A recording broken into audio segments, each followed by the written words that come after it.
학교도 제대로 나온 것도 아니고 1억까지 망했구나 약간 이런 생각이었는데 주식을 맥으로 시작을 했거든요. 돈이 되는 걸 한번 보니까 시간을 갈아 넣자 1년에 100기업 정도는 다니려고 했습니다. 와, 근데 이제 진짜 애널리스트로 간다면서요. 주린이 문탑 넘을 수 있게 손잡아주는 강의 하나 마련했습니다. 얻어가실 것들은 좀 있지 않을까 생각합니다.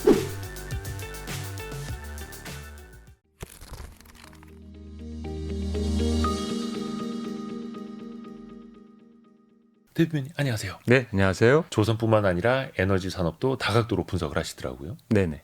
근데 예전에 군함 엔지니어도 하셨어요? 네, 제 조선소 첫 경력이 군함 엔지니어였습니다. 조선소에서도 이제 커리어를 쌓으셨고 네. 군함 엔지니어면 어떤 일을 하셨던 거예요? 군함도 여러 파트가 있는데 네. 저는 이제 군함의 엔진과 프로펠러 관련된 시스템을 설계하는 엔지니어였습니다. 대부분의 배에는 엔진 들어가고 프로펠러 들어가잖아요. 군함은 달라요? 군함은 이제 훨씬 그 엔진과 프로펠러가 복잡합니다. 군사 기밀이라 너무 자세한 건 말씀드릴 수 없지만 예. 간단하게 설명드리면 제가 맡았던 배는 가스터빈이 2개, 그다음에 디젤 엔진이 2개, 그다음에 발전기가 4개 해서 일반 배보다 크기는 작은데 엔진이라고 부를 만한 게 2배 이상 많았습니다. 그거는 어떤 뭐 유사시에도 계속해서 기동이 돼야 하고 그래. 일단 군함은 일반 배보다 훨씬 빨리 달려야 되니까 그렇죠. 작고 힘이 좋은 가스터빈 들어가는 거고 가스터빈은 좀 시끄럽습니다. 잠수함하고 이제 대치를 해서 잠수함을 잡을 때는 조용하게 움직여야 되니까 상대적으로 소리가 적은 디젤 엔진을 탑재했던 겁니다. 그 예전에도 보면 군함 같은 경우는 그 프로펠러의 생김새 거기에서 소리를 더 적게 내는 기술 이게 또 엄청난 막 국가 안보라고 하고 막 그러더라고요. 맞습니다. 군함 뭐 특히 잠수함은 더 프로펠러 형상이 중요해서 배를 이제 완성하면 행사를 하는데 네. 배를 이제 물에 띄우기 전에 이렇게 선대라고 하는데 놓고 예. 귀빈들이 오셔서 박수치고 하는데 맞아요. 잘 보면 프로펠러는 다 카바로 씌워 놓습니다. 그 이제 군사 기밀이라서 그런 특징이 있습니다. 프로펠러가 다 이제 선풍기 날개처럼 비슷하게 생기지 않았나 이게 생각이 드는데 그 각도, 모양, 생김새가 다 엄청난 기술이고 보안이고요. 조선업 전반적으로 좀 여쭤보고 싶은데 지금 조선업은 확실히 호황이죠. 여기엔 사실 사람들이 좀 이견이 없을 것 같고요. 네, 맞습니다. 왜 예전에 슈퍼사이클 이런 표현들이 있었잖아요. 그렇게 불러도 될 만한 사이클입니다. 조선은 이제 일반적인 사이클이 10년 주기 동안 보면은 3년 정도는 호황이고 7년은 불황이라는 격언이 있습니다. 슈퍼 사이클이라고 말할 때는 호황이 이제 3년이 아니라 더 길어지는 긴 사이클. 네, 5년 정도 혹은 그 이상 가게 되면 그걸 슈퍼 사이클이라고 합니다. 이제 가장 가까웠던 슈퍼 사이클은 2006년부터 2010년 정도 지속된 슈퍼 사이클이었고요. 그 이후에 상당히 긴 불황이 있었고 다시 이제 그렇죠. 호황이 왔는데 이번에도 슈퍼 사이클의 조짐이 보이고 있습니다. 그래서 지금 뭐 조선업 투자하시는 분들 잘 아시겠습니다만 조선주들 주가 상당히 강하게 랠리 오랫동안 펼쳐왔잖아요. 주식시장에서 본 것만 해도 제가 봤을 때 얼추 한 2년 정도는 넘은 것 같은데 그러면은 긴 사이클에 지금 어느 정도 와 있다라고 볼 수 있을까요? 현재는? 아주 뜨거웠던 시기는 일단 한번 지났고 이제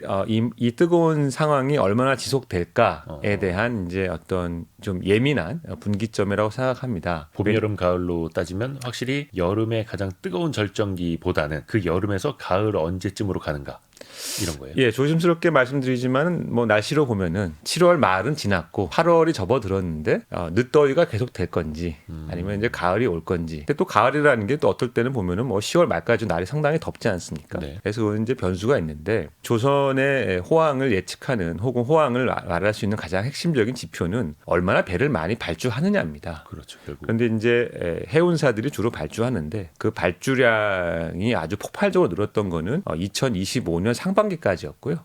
25년 상반기가 지나면서부터는 발주량이 사실 좀 줄었습니다. 아하. 발주량 회복될 것인지 뭐 어떻게 될 것인지 지켜보고 있는 상황입니다. 양도 봐야 하고 사실은 또 질적인 것도 봐야 되잖아요. 뭐 네. 배 척당 수주 금액도 봐야 되고 또 얼마나 고부가 가치가 되는가. 긴 그 불황의 터널을 그냥 겪어오는 건 아니고 사실은 진짜 힘든 구조조정 과정도 있었잖아요. 우리 조선업에. 어떻게 해서 조선업이 이제 다시 또 반등할 수 있었을까요? 첫 번째 중요한 점은 이 선박이라는 거는 그 내구 연한이 이제 보통 20에서 30년 사이에 쓰다 보면 이제 낡아가지고 배를 폐선한다고 합니다. 폐선을 하고 새로 발주를 해야 되는데 네. 그러니까 가만히 있어도 사실은 이제 20년이 지나면은 호황은 찾아오게 돼 있습니다. 조선 자체만 보면은 이 선박 발주가 많았던 가장 마지막 피크는 2011년이었고요. 네. 2011년 이후에 한 10년 이상 지나면서 이제 배가 많이 낡았습니다. 두 번째는 탄소 중립과 기후 위기 이 이슈로 배 자체도 과거 기술과 달리 온실가스를 적게 배출하는 혹은 미래에 아예 배출하지 않을 이런 이제 기술들을 요구하다 보니까 환경 규제 때문에. 환경 규제 때문에 그래서 2020년 초 정도 되면은 이 긴 불황의 터널 끝에서 시장에 공급된 배 척수가 별로 안 많았으니까 그 사이에 이제 이제 배를 좀 바꿀 때도 됐고 배를 바꾸게 되면은 환경 규제 때문에 좀 비싸고 좋은 배로 하지 않을까 기대를 했는데 그때 코로나가 터졌습니다. 해운 산업은 엄청난 호황을 즐겼습니다. 배가 엄청 부족하다고 막 그랬었죠. 네, 사실은 이제 배가 부족한 것보다는 선원이 부족했고, 선원. 네, 코로나 때문에 선원들이 배에서 내릴 수가 없으니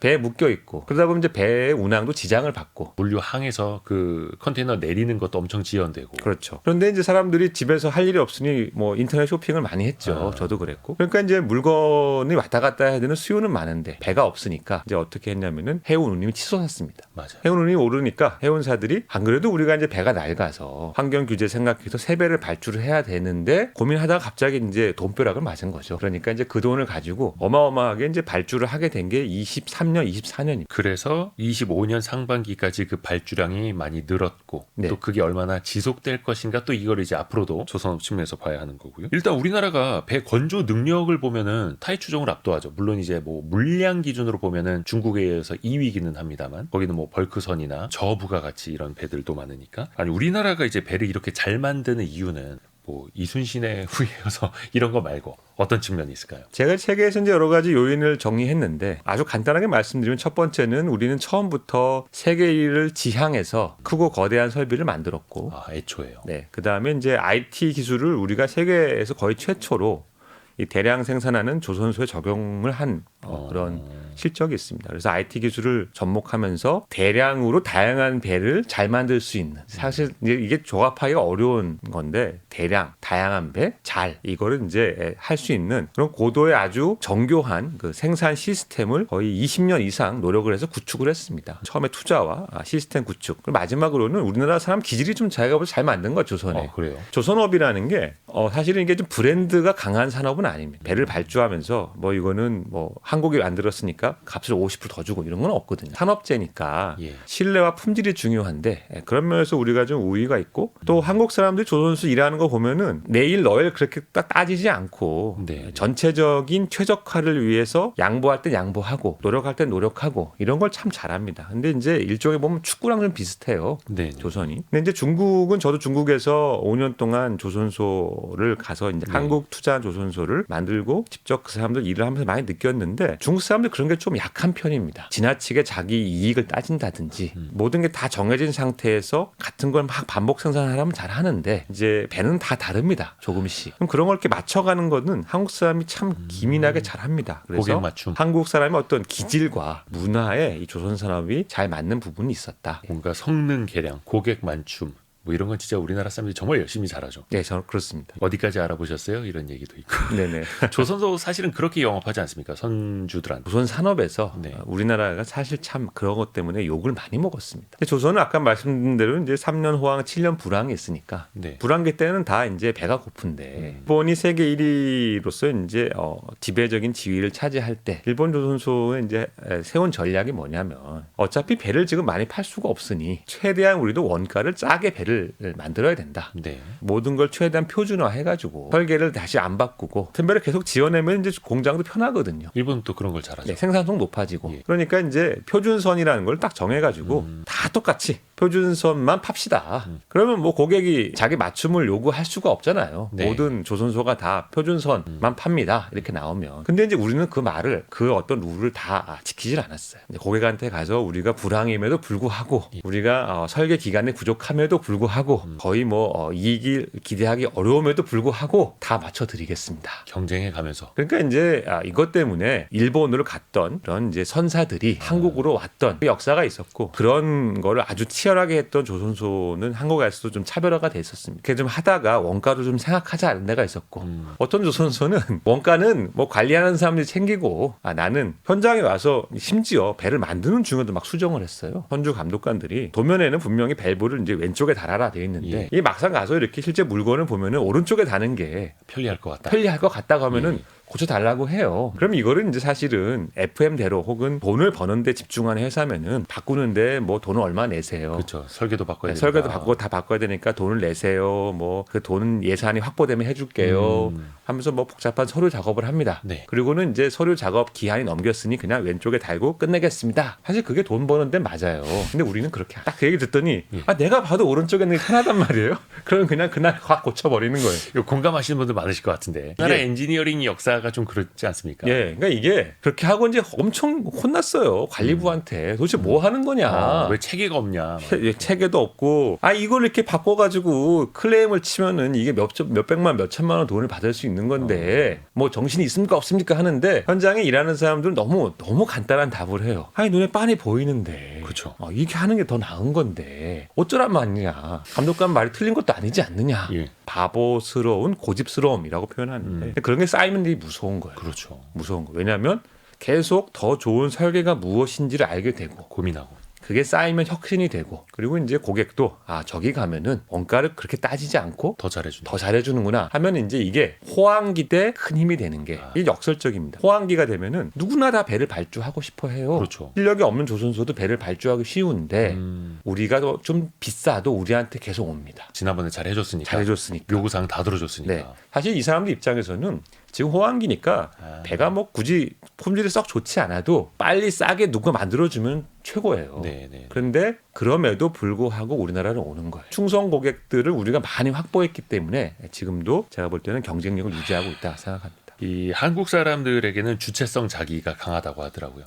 그래서 최근에 우리 그 보람에 있지 않습니까? KF-21 전투기 만드는데도 전투기도 안 만들어 본 사람들이 락히드 마틴 사람들한테 가서 이거 우리가 봤을 때 이렇게 하는 게 더 나을 것 같은데 막 이런 이야기를 해서 상대방도 좀 당황스러워했다고 하는데, 사실 그게 또 기술력이 계속해서 한 단계씩 올라가는 또 근간이 또 되기도 하는 거고요. 공정이 사실은 되게 많을 겁니다. 축구장의 몇 배만한 규모니까요. 그 중에서도 핵심은 이거다. 한마디로 추려줄 수 있으신 게 어떤 게 있을까요, 혹시? 저는 복잡성 관리라고 이제 정의합니다. 관리 자체요? 네, 복잡성을 관리한 수십만 개의 부속과 철판을 이어 붙여가지고 완성을 하는데 네네. 그 과정에서 이제 뭐가 어렵냐면은 자동차라는 거는 이제 한번 모델이 정해지면 뭐 소나타 최신형의 26년형 모델이다. 네. 그러면 이제 옵션을 집어넣더라도 같은 옵션을 적용한 차는 뭐 수백 대 수천 대가 네. 나옵니다. 그 얘기는 이제 모든 부품이 다 시행착오를 거쳐가지고 다 정리가 된 다음에 공장에서 그걸 이렇게 따다다다닥 조립을 하면 끝나는데, 조선은 모든 배가 다 미묘하게 다르고 만들다 보면은 그게 더 안 맞아요. 왜 안 맞냐면 예. 동시 생산이라는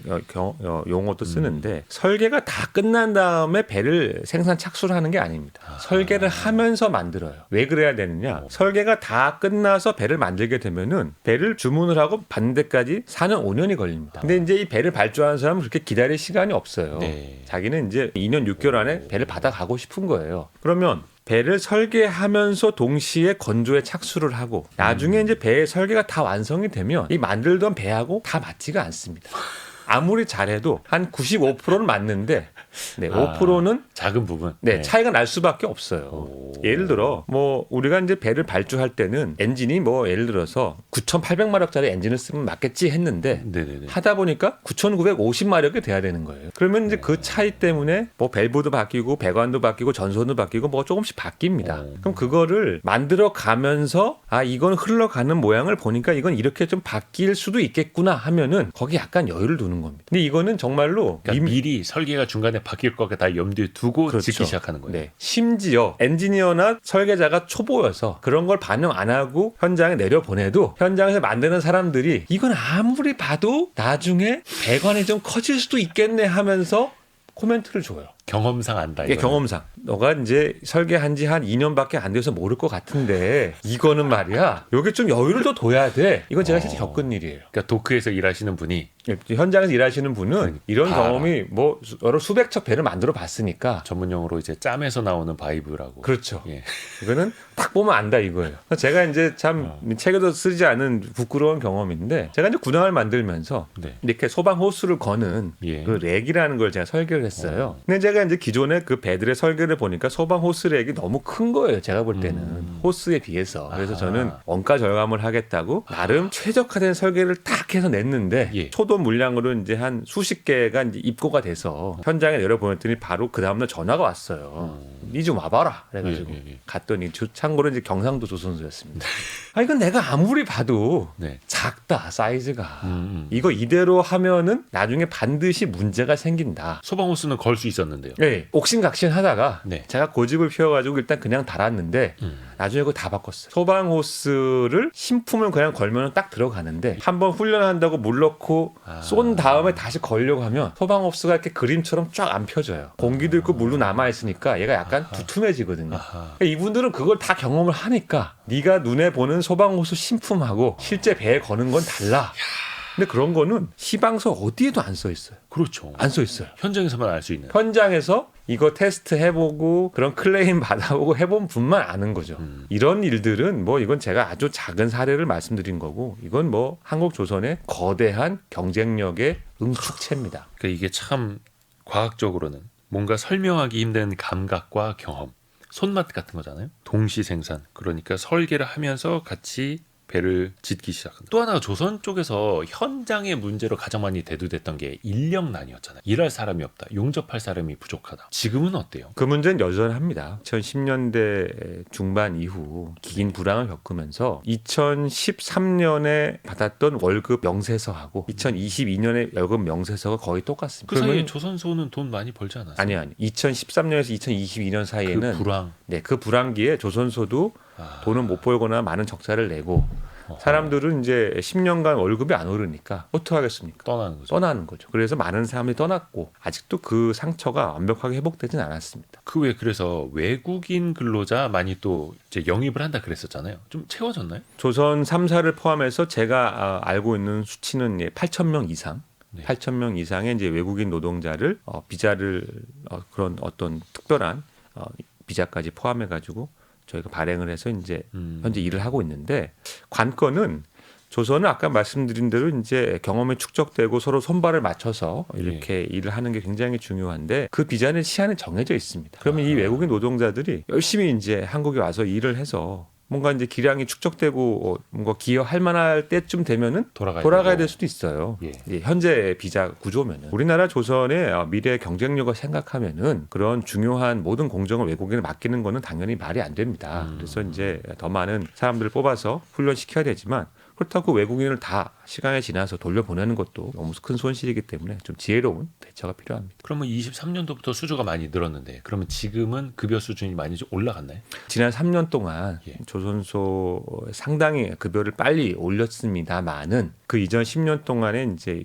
정체되거나 깎인 부분이 있기 때문에 아직까지도 조선 현장과 가장 많이 비교하는 게 이제 건설 현장인데 똑같이 이제 고기량의 용접사가 건설 현장에서 작업하는 거가 더 그분들한테는 수직 타산이 맞습니다. 그래서 이제 아직도 많은 사람들이 조선 현장에 복귀하는 거를 좀 꺼려하거나 주저하고 있다 이런 상황입니다. 그럼 또 더 높은 연봉을 줘야 사람들을 데려올 수 있잖아요. 네. 그럼 이게도 어느 정도 뭐 손실이 될 수 있을 정도 어떻습니까? 이익률이 좀 낮아질 수 있을까요? 지금 같은 호황 상황에서는 이제 급여를 좀 올린다고 해서 선박의 어떤 그 이익률이 막 크게 하락되거나 이제 손해 보는 상황까지는 안 가는데 조선소를 운영하는 경영하는 사람들은 이제 고민이 많은 게 아까 말씀드린 대로 지금은 호황이지만 네.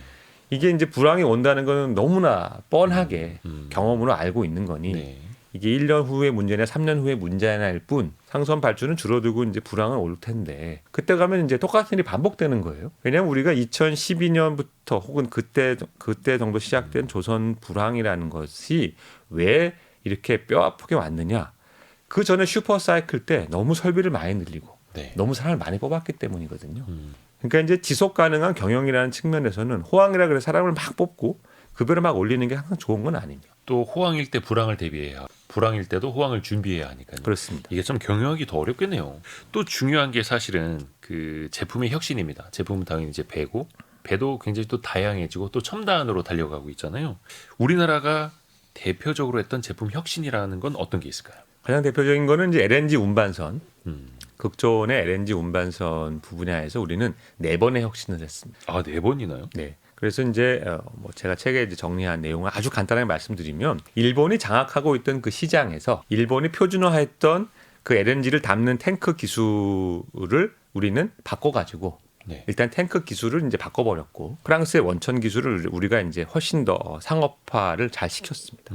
두 번째는 이제 그 LNG 운반선에 들어가는 엔진 기술도 바꿔버렸고 그 다음에 엔진 기술을 바꾼 다음에는 배 크기도 키웠고 마지막에는 이제 그 배 LNG 운반선을 다양한 용도로 활용해가지고 뭐 떠 있는 LNG 인수 터미널도 만들고 LNG 운반선인데 얼음도 깨는 쇠빙 LNG선도 만들고 네. 막 이런 다양한 좀 파생화된 기술도 개발을 했습니다. 근데 놀라운 거는 배라는 게 사실 그렇게 기술이 자주 바뀌는 배는 아닙니다. 철광석 운반선이라는 거는 30년 전 배나 지금 배나 사실 눈으로 보면 구분을 못해요.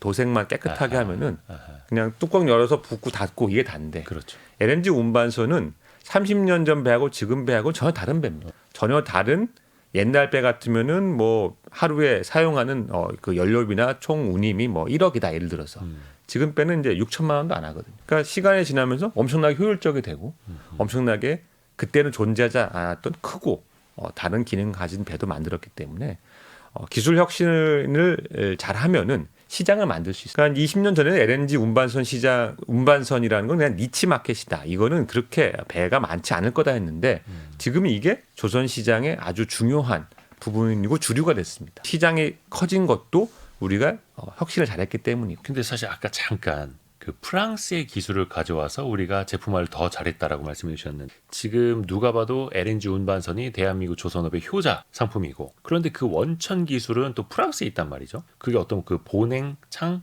구조 어디까지가 프랑스 기술인가요? LNG라는 거는 이제 천연가스를 아주 차갑게 식혀가지고 액체로 바꾼 건데 네. 영하 163도입니다. 상상하기도 어려울 만큼 낮은 온도이기 때문에 그렇게 이제 특수한 화물을 담는 기술을 이제 컨테인먼트 혹은 우리가 이제 화물창 기술이라고 합니다. 이 화물창 기술은 원천 기술을 개발한 나라들이 이제 조금씩 바꿔가면서 그 기술의 특허를 유지하고 있는데 이 화물선을 주문해가지고 화물을 수송하는 사람들은 자칫 잘못해가지고 이게 새 나가서 배가 이제 침몰을 하거나 인명사고가 나면 큰일이니까 예. 아무리 이제 새로운 사람들이 새로운 기술 좋다라고 해도 보수적입니다. 검증되고 잘 지금 그렇죠. 돌아다니는 기술을 내가 굳이 안 바꾸겠다. 그러한 체계를 우리가 깨보려고 여러 번 도전했지만은 선주들이 항상 원하는 거 요구하는 건 뭐냐면 나 말고 다른 회사가 먼저 적용하면 내가 할게요 라는 거예요. 그 배 적용해서 한 5년 동안 안전하게 돌아다니는 거 보고 네. 그래서 이제 우리가 조선소하고 정부하고 이제 한국가스공사가 협업을 해가지고 한국산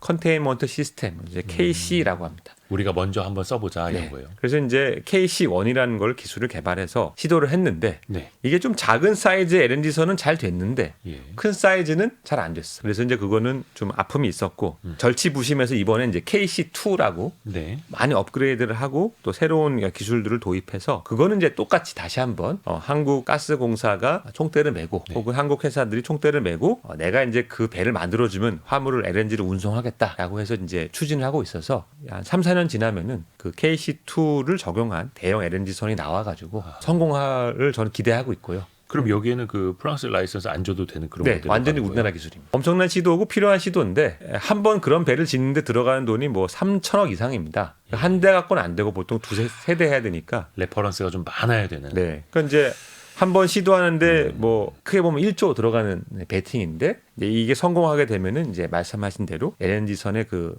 지불하는 많은 기술 라이센스 비용을 줄일 수 있습니다. 이게 참 우리가 조선업 호황의 사실 이면이 해외에 주는 로열티가 너무 크다. 원천 기술. 그러니까 우리가 땀 흘리고 돈은 딴 데가 가져간다. 막 이런 거였잖아요. 우주 발사체 비슷한 거네요. 우리가 다른 데 실려 보낼 수도 있지만 우리의 기술, 원천 기술도 필요한 거고요. 네. 사실은 이게 이제 닭과 달걀의 문제이고 누가 총대를 맬 것이냐, 누가 위험을 부담할 것이냐 문제입니다. 네네.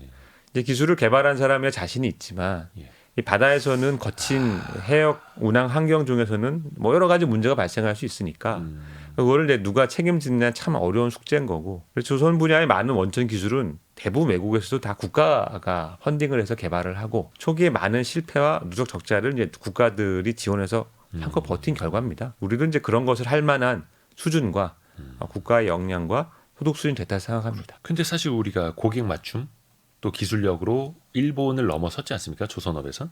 근데 이게 물량 기준으로 보면 이제 중국의 추격도 만만치 않고 예전에 중국도 이제 LNG선 하다가 좀 안 좋은 사고가 나서 주요 고객사들이 뭐 이제 LNG선은 이제 한국에 주고 이런 것도 있습니다만 중국의 추격도 또 멀찌감치 따돌려야 하는데 어떤 과제가 좀 남아 있다고? 현실을 일단은 뭐 냉정하게 일단 짚어야 됩니다. 네. 지피지기해야 백전불태 100번 싸워도 위태롭지가 않죠. 물량 기준으로는 이미 중국이 우리보다 2배 이상 생산 규모나 생산하는 양이 많습니다. 그러면 왜 그럼 중국은 그렇게 물량이 많으냐? 네. 중국은 현재 전 세계의 제조업 능력 1위. 그러니까 중국 인구도 많고 제조업도 크니까 중국 자기들이 필요해서 외국에서 가져오는 물건 자체가 너무나 많습니다. 그걸 자기들은 중국은 자기 배로 다 운송하는 정책이다 보니까 중국 뭐 14억 인구 자체가 글로벌 네. 시장이니까요. 가만히 있어도 그냥 중국 조선소는 많은 배에 주문이 쏟아져 들어오는 겁니다. 중국 자체로부터. 그렇게 물량을 깔고 가는 나라하고 우리가 물량 경쟁을 해서 이기겠다라는 거는 저는 좀 그러네요. 녹록치 않다. 특히 이 조선 사이클이 있으니까. 그래서 이제 우리는 방향을 우리가 잘하고 있는 고부가가치, 고기술, 그다음에 신뢰가 많이 필요한 배가 있습니다. 신뢰라. 이게 뭐냐면 곡물 싣고 철광석 싣는 배는 안에가 좀 고장 나도 이렇게 깡깡깡 하면서 고쳐가면 쓸 수가 있는 건데 뭐 영하 163도의 LNG나 그 다음 세대를 이제 액체 수소를 우리가 보고 있는데 그건 영하 250도입니다. 그런 배는 좀 비싸더라도 믿을만한 이제 그렇죠. 국가와 회사와 기술에 투자를 하고 발주를 하는 거니까요. 그래서 이제 신뢰를 얼마나 유지하느냐.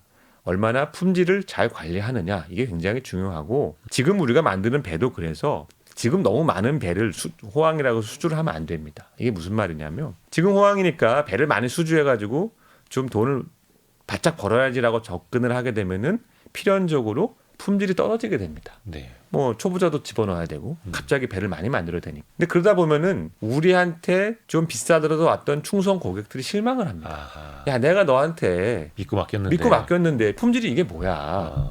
근데 사실 그러한 실수와 어려움이 2000년대에 들어와서 일본 조선소가 일으켰던 문제와 한계였어요. 그러니까 그들도 막 내핍 경영을 하다 보니까 이제 배가 왔을 때 품질이나 고객이 원하는 만큼 이렇게 잘 맞춰주지를 못했던 거죠. 그들은 또 원래 표준선을 좋아했고. 그러다 보니까 나중에는 이제 고객들이 불만이 폭발한 거예요.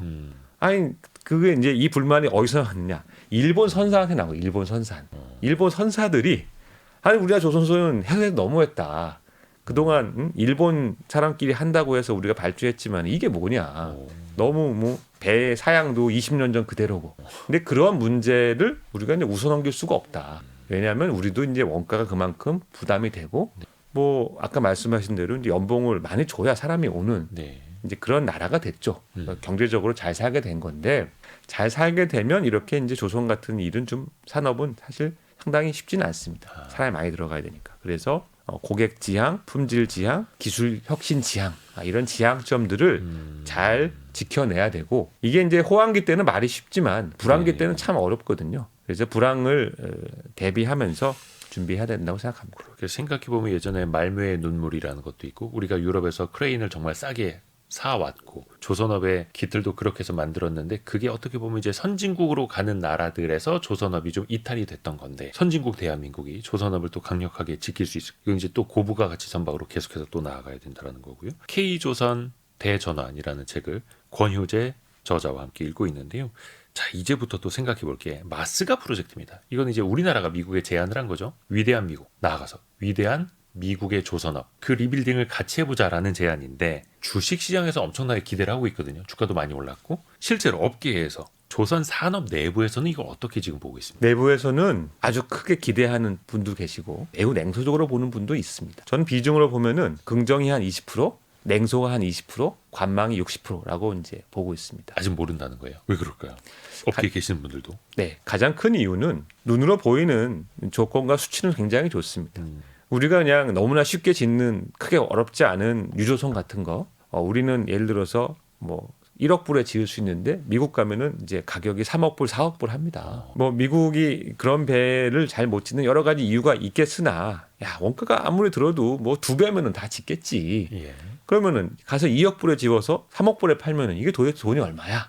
이게 이제 호황 아주 이 기대를 하는 기본적인 논리고요. 관망 혹은 냉소적으로 보는 분들은 뭐냐? 우리 말고 다른 나라도 다 미국이 불러가지고 한 번씩 이런 일들을 겪었다. 근데 막상 들어가서 보면은 지금 우리가 국민소득 3만 5천 불에도 조선 산업을 어떻게 해야 될지 고민하고 있는데 미국은 국민소득이 8만 불이다. 예. 8만 불에 걸맞는 임금을 준다고 해서 숙련된 인력들이 와가지고 배를 착착착 만드는 것도 아니다. 제조업 기반이 너무 없고 제조업을 할 만한 어떤 여건도 아닌 데다가 조선 산업에서 필요한 여러 가지 복잡한 상황을 이렇게 좀 유연성 있게 맞춰가지고 조선소와 이 어떤 납품하는 회사가 잘 손발 맞춰서 완성할 수 있는 그런 체계를 돌릴 수 있을 만한 법적 지위나 제도도 없다. 즉 미국 배는 미국 사람만, 미국 회사만 만들어야 된다는 법이 엄연히 남아 있는데 우리가 가서 기여를 하고 싶어도 할 수 있는 부분이 제한적이다. 법적인 문제나 산업 기반 여건이 풀려야만 기대하는 것들이 이루어질 수 있으니 좀 기다려보자. 혹은 그런 변화는 미국이라는 어떤 그 공룡의 행태를 봤을 때 쉽지 않을 거다. 그냥 혹은 뭐 극단적으로 이거는 그냥 트럼프의 립 서비스다. 그래서 이제 다양한 그런 시각들이 존재합니다. 물론 이제 각종 규제라든지 법도 거기에 맞춰서 이제 바꾸겠다라는 계획도 뭐 의회에서도 나오고는 있습니다만 또 이거는 가봐야 한다라는 거고 권여재 대표님 입장에서는 좀 이제 마스크가 프로젝트 큰 기대는 안 하시는 것 같던데요. 이제 제가 이제 그 질문을 받았을 때마다 예. 톤 조절이라고 해야 되나? 뭐 이게 예. 표현이 상당히 조심스러운데 그냥 냉정하게 바라보면은 여기서 어떤 금광을 캔다라는 기대는 저는 좀 어렵다고는 봅니다. 왜 그러냐면 말씀하신 대로 이게 법이 바뀌어야 되는데 그 관련된 그 존스 법이라고 하죠. 그거 바꾸는 관련 법안을 그 미국 하원에서 네. 11개 상임위를 통과해야 됩니다. 아, 그렇게 많아요? 네. 그러니까 이게 상임위도 많고 예. 또 미국은 우리와 달리 그 하원의원 임기가 2년입니다. 그래서 2년마다 이제 하원의원들이 바뀔 수도 있고요. 예. 2년마다 선거를 하니까 그리고 이제 미국은 그 중앙당 공천 이런 게 개념이 없습니다. 아예. 다 밑에서 올라오는 건데 그럼 이제 자기 지역구에 미국 조선소가 있는 데는 무조건 이 법을 반대해요. 그러니까 이제 그런 것들을 뚫고 이거를 바꾼다라는 거는 상당한 정치력이 필요하다. 첫 번째. 그래서 미국 행정부는 당연하지만 상원과 하원의 어떤 통일된 힘과 목소리가 들어가야 된다라는 건데 그거는 이제 전 정치 정무가 아니니까 이제 좀 보고 있는 거고 다만 이 기회를 절대 쉽게 포기해서는 안 된다 생각합니다. 그렇죠. 또 포기할 수는 없죠. 왜 그러냐면 방위 산업, 조선 분야 방위 산업은 조선이 갖고 있는 우리를 힘들게 했던 3년, 7년 혹은 장기 불황의 사이클을 극복할 수 있는 아주 중요한 무기거든요. 네. 왜냐하면 이 방위 산업이라는 건 일단 사이클이 별로 없습니다. 그리고 뭐 이게 꼭 좋은 얘기는 아니지만은 패권 경쟁이 치열해지고 강대국 간에 이제 서로 간에 이런 좀 힘겨루기나 이제 한번 뭐 하면 이제 분위기가 험악해지면 네. 전통적으로 해군에 대한 투자가 급증했거든요. 해군이라는 거는 실제 전쟁을 하는 무기는 아니고 이건 사실 그 나라의 국력을 과시하는 무기에 가깝습니다. 이제 만약에 해군끼리 딱 이제 바다에서 붙으면은 보통 대부분 해전이 하루 이틀에 다 끝납니다. 도망갈 데도 없고 피할 데도 없어요. 그래서 해군 전쟁이라는 거는 서로 해군력을 막 증강을 하지만은 대규모 전쟁과 전투를 실제 하는 거는 거의 없습니다. 드뭅니다. 어떻게 보면 이제 전쟁을 억제하기 위해서 하는 거. 전쟁을 억제하기 위한 투자입니다. 해군력 투자라는 거. 근데 이제 지난 냉전 이후에 팍스 아메리카나의 30년 동안에는 미국이 전 세계의 어떤 평화 질서를 주도하니까 각국가 해군력을 굳이 이렇게 늘릴 이유가 별로 없었습니다. 근데 이 틀이 깨진 건 10년 전부터 중국이 막 밀고 내려오니까 동남아시아 국가들이 이제 막 발에 불 떨어져 가지고 해군 배를 막 늘렸고요. 이제는 이제 미국도 늘리겠다는 겁니다. 그럼 이러한 그 메가 트렌드는 굉장히 안정된 물량을 조선소에 제공을 할 건데 이거를 우리가 확보할 수 있으면 상선의 사이클을 보완할 수 있는 우리 조선이 국민소득 3만 불이 아니라 5만 불, 6만 불 시대에도 계속 영위할 수 있는 굉장히 중요한 기회이기 때문에 이걸 잘 잡아야 되고 전 세계 해양 방산, 해군 시장에서 가장 큰 시장은 미국 시장입니다. 미국 시장이 거의 절반이나 되기 때문에 이 시장을 반드시 잡아야 되는 상황에서 미국에서 같이 하자고 하니 이것은 뭐 좋은 기회는 틀림없습니다. 그래서 주식시장 관점에서 보는 거는 항상 1년, 2년의 성과를 기대하고 달아오르니까 저는 그거는 아니다. 왜냐하면 이거는 이제 법도 바뀌어야 되고 미국의 산업 기반도 깔려야 되는 거고 어차피 미중 패권 경쟁이라는 거는 메가 트렌드입니다. 이거는 뭐 10년, 20년에 결판 날 일이 아니에요. 그러면은 10년, 20년, 30년을 바라보고 긴 호흡으로 준비하면은 굉장히 큰 기회가 될 수 있다. 그래서 단기적으로는 신중하나 장기적으로는 낙관적으로 보고 반드시 잡아야 될 기회다라고 저는 평가합니다. 또 이게 의미가 달라질 수도 있겠어요. 특히 이제 주식시장 측면에서 항상 사이클을 타는 산업은 밸류에이션도 이제 낮게 줄 수밖에 없었는데 방산이라는 거를 정부의 수요로 쭉 깔고 가면은 이제 메가 트렌드 산업으로 갈 수 있는 거고, 물론 이제 그거를 또 많은 투자자분들이 또 기대를 하고 있는 거죠. 그럼 뭔가 풀어야 할 숙제가 되게 많네요. 마진 같은 것도 걱정을 해야 되고, 그 안에 인건비도 있고, 또 인건비뿐만 아니라 기술 숙련도 같은 것도 있을 테고요. 물론 이제 업계에서는 다 준비는 하고 있겠죠. 또 그걸 가장 먼저 이제 뛰어든 회사가 한화오션이잖아요.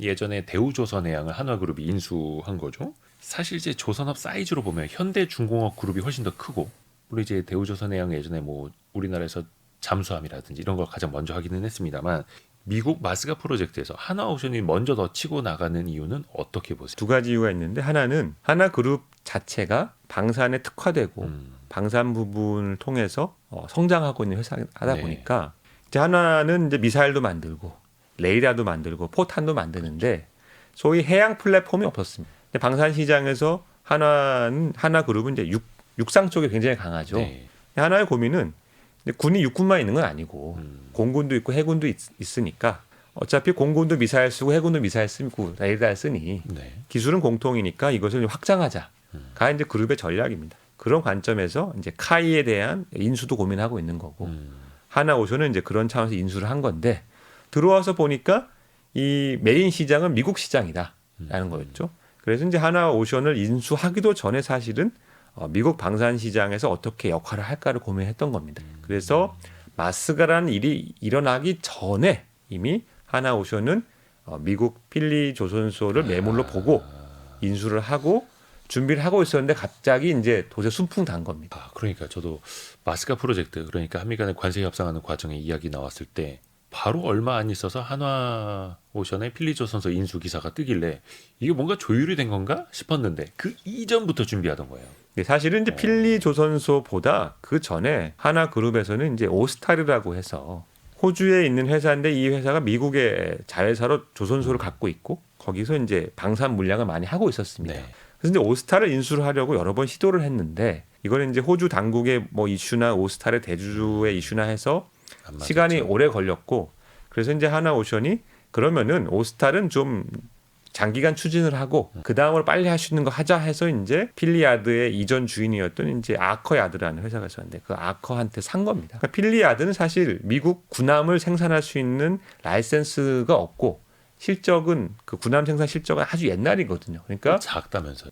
그렇죠. 그게 큰 조선소는 아니고. 그러니까 미국의 군함 시장을 보고 필리야드 바로 들어간 건 아니었어요. 1번 안이 안 되니까 차 안으로 2번 안을 추진했던 건데 갑자기 시장이 열리면서 그러면 이제 2번 안을 잘해보자 했던 거고 여담으로 그 오스탈에 대한 인수도 1대 주주까지는 못됐지만은 2대 주주로 상당한 지분을 인수를 했습니다. 오랜 노력 끝에. 그러니까 이제 하나오션은 미국에서 필리야드만 있는 게 아니고 오스탈도 있습니다. 오스탈 야드도 이제 그 경영에 어떤 영향을 미칠 수 있는 지위가 됐기 때문에 그런 이제 입장으로 보여집니다. 그리고 또 도크도 계속 키워야 하고 현재도 투자를 더 많이 해야 되는 거잖아요. 사실은 이것도 길게 보고 가야 하는 거고 그 사이에서 한화오션 자회사를 제재하겠다라는 중국의 발표도 있었습니다. 물론 이제 미중 간에 또 이제 대화가 있었고 그 제재는 연기 또 이게 중국의 눈치라고 표현하면 좀 안 될 것 같고 어떻게 해야 됩니까? 그 사이에서 우리 조선업은 단기냐 장기냐의 관점에서 봐야 되는데 네. 단기적으로는 우리 조선업이 뭐 2000년대 초반에는 전 세계가 다 중국에 몰려가서 공장을 지었습니다. 예. 그 시기에 우리 조선업도 중국에 가가지고 조선소도 만들고 블록 공장도 만들었고 지금도 이제 조선 회사들이 중국에서 연간 수십만 톤의 블록을 가져옵니다. 그 블록을 가져와야만 이제 컨테이너선도 만들고 유조선도 만드는 게 현실입니다. 그러니까 단기간에 중국과 공급망을 절연한다라는 것은 매우 어려운 일이고 사실 그럴 필요도 없죠. 하지만 이 길게 보면은 이 두 가지를 두 마리 토끼를 다 잡을 수는 없습니다. 미국 방산 시장이라는 메가 트렌드에 우리가 확실히 올라타가지고 사업을 안정화시키겠다라는 거 하고 그다음에 그 미국과의 어떤 대결을 예상하는 중국에서 배 부품을 가져온다라는 거 하고는 중국 입장에서는 다 좌시할 수 없는 거니까 길게 보면은 노선을 정해야 될 것 같고 그 노선을 정하면서 어떤 회사는 미국 방산을 우리가 열심히 하겠다 할 수 있을 것이고요. 어떤 회사는 우리는 방산은 안 하고 미중 갈등 이런 것들은 사실 뭐 인간 회사로서 우리가 관여하지 않겠다. 우리는 중국의 공급망을 유지하거나 점진적으로 축소하면서 대안을 찾겠다. 이런 회사도 존재하리라 생각합니다. 오늘 저희가 K조선 대전환이라는 책을 권효재 저자와 함께 읽고 있는데요. 이 책의 핵심 구조를 관통하는 한 단락도 좋습니다. 직접 좀 이거 낭독 부탁드리려고 하거든요. 한국 조선업이 세계 1위가 된 것은 단순히 기술이나 자본 때문이 아니라 바로 그런 사람들의 헌신 때문이었습니다. 이제 그 헌신이 어떻게 다음 세대로 이어질 수 있을지, 그리고 마스가라는 새로운 도전 앞에서 우리가 어떤 선택을 해야 할지를 고민하며 이 책을 썼습니다. 어떤 의미로 이 구절을 읽어주셨을까요? 지금의 젊은 세대, 저도 어떻게 보면 아직 그렇게 나이가 많은 건 아니지만은 젊은 세대에게 자신감을 주고 싶어 썼어요. 지금 젊은 세대들은 헬조선이다, 흑수저다, 우리 미래가 없다, 외국으로 가야 된다 하고 있지만은 아무것도 없던 허허 벌판에서 세계 1위 조선을 만든 사람들은 더 어렵고 힘든 환경에서 도전하면서 노력하면서 지금까지 왔고, 오늘 이 순간에도 조선소에서 근무하고 일하시는 분들의 여건은 사실 굉장히 고되고 어려운 일입니다. 근데 그러한 이제 땀과 노력이 있었기 때문에 우리가 여기까지 왔는데 포기하면 안 된다는 거예요. 헌신하고 노력했기 때문에 우리가 이러한 삶을 누리고 있는 건데, 현 세대는 이것을 뒤에 물려줄 의무가 있는 것이고요. 다음 세대는 이걸 받아가지고 더 발전시킬 의무가 있다고 저는 생각합니다. 그래서 왜 조선이 세계 1위가 되었고 우리에게 닥친 과제가 무엇인지를 지금 세대와 미래 세대가 함께 고민하면 좋겠다. 그게 이제 제가 드리고 싶은 말씀입니다. 헌신이라는 단어도 있었고 생각할 게 또 많은, 지금은 또 잘 나가지만 더 잘 되기 위해서 또 K조선의 대전환도 같이 또 읽어봤습니다. 권효재 COR 에너지 인사이트 대표였습니다. 고맙습니다. 감사합니다. 감사합니다. 별의별 이야기를 책을 통해서 나누는 별책부로 마칠 시간이고요. 월요일 아침 9시 5분에 성공예감 이대호입니다는 다시 찾아옵니다. 성공예감은 오늘도 여러분을 응원합니다.